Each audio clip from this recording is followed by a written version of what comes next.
The following scenario is completely fictional. It is not based on any current Caldor Asset Protection Manager's performance.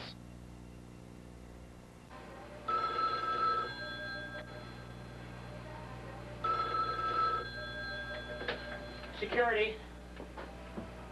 Oh, I'm way too busy to go over the audit.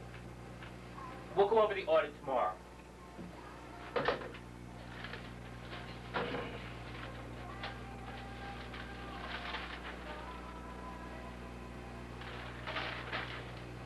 Oh boy, here we go again.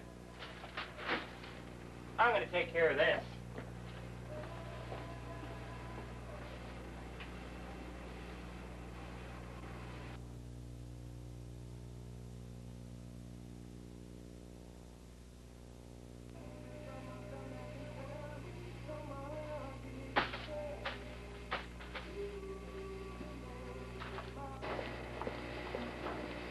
Hey, morning, Nick. You're right.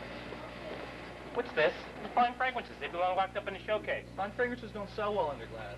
My job is to increase sales, so I'm going to move these fragrances out on the table like I did last year. Gonna get ripped off. What do you want me to do? My job is to increase sales. They're staying on the table. Gonna take points on the audit. Go ahead.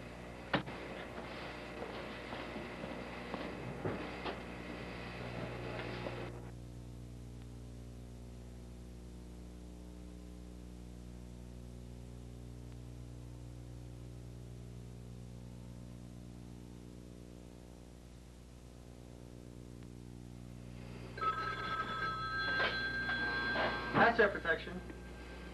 Hey, that's a great idea. Why don't we cover that at today's shortage meeting? Okay, bye.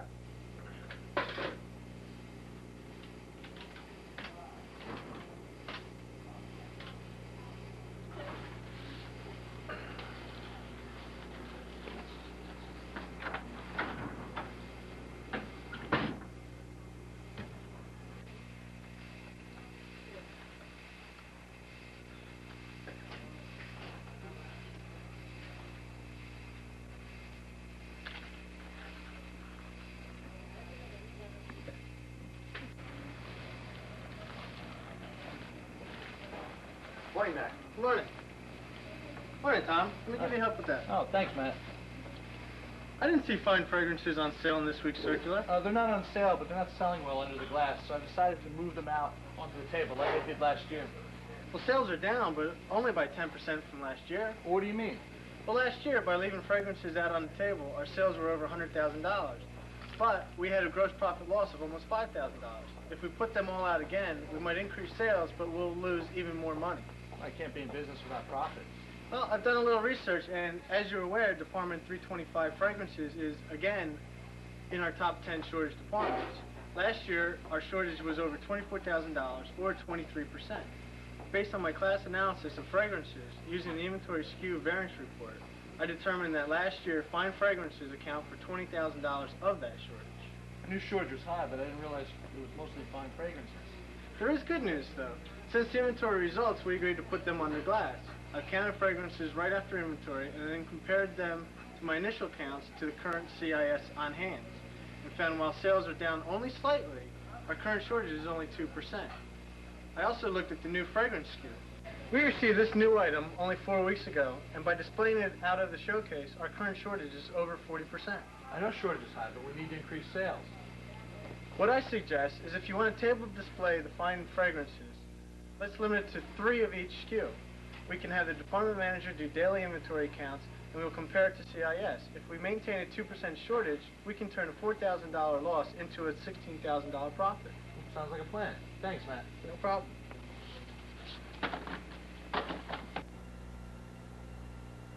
Let's summarize what we have reviewed today.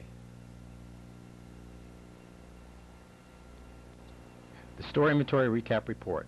This report identifies the store's actual shortage and sales results for the inventory cycle. You can utilize this report to analyze and plan your store's shortage reduction strategies. This report is currently received by all stores after inventory. The year-to-date Merchant Recap Report. Using this report, you could compare your store's departmental shortage and sales results to similar stores in your district, region, or throughout the company. Stores with exceptional shortage performances can be contacted to review their successful shortage strategies. The Physical Inventory Variance Detail Report. This report can assist you in identifying and focusing in on specific classes within a department that may be causing your store's shortage. The new SKU shortage formula. This formula will identify immediately what the current shortage percentage is for all new SKUs. The existing SKU formula. This formula will allow you to monitor existing SKU shortage that will assist in determining what methods of physical protection are most effective. Unlike the new SKU formula, this formula requires monitoring of the SKU over a period of time. The Sales by Merchandise Category Report. This report allows you to monitor sales during the last week, month, season, as well as year-to-date versus last year. You can utilize this report to determine what impact your shortage strategy is having on sales. The gross profit formula. This formula will determine what your gross profit was for any department. Using this information provided with the summary is an effective tool for influencing change and developing focused shortage and profit plans. The actual gross profit versus planned gross profit formula. Using this formula in increasing or decreasing your sales and shortage information, you could forecast what impact your shortage strategies will have on gross profit. Lack of numerical analysis can make it difficult for an asset protection manager to get his point across to store management. Frustration and confrontation are often the end result. VersaPacks in the main aisle? How many times are we going to go through this?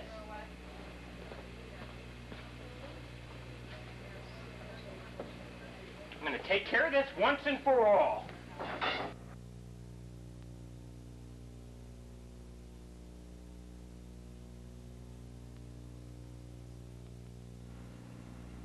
By utilizing numerical analysis, asset protection and store management can live happily ever after.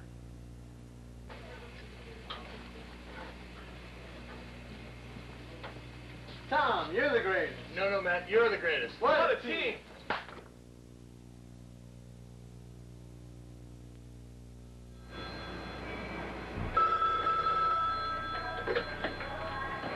Security.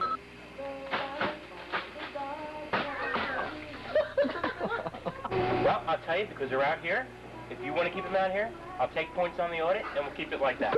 What's this? They belong. Might as well stop. Sales are down, but only 10% versus last year. I forget my next line. Can't be in business without profit. You went too fast. Not selling well under glass, so I'm going to move them out onto the table. I have an idea. If we put them all out again, we made it. VersaPacks in the main aisle. Nick's chuckling away over there. That guy sneezed.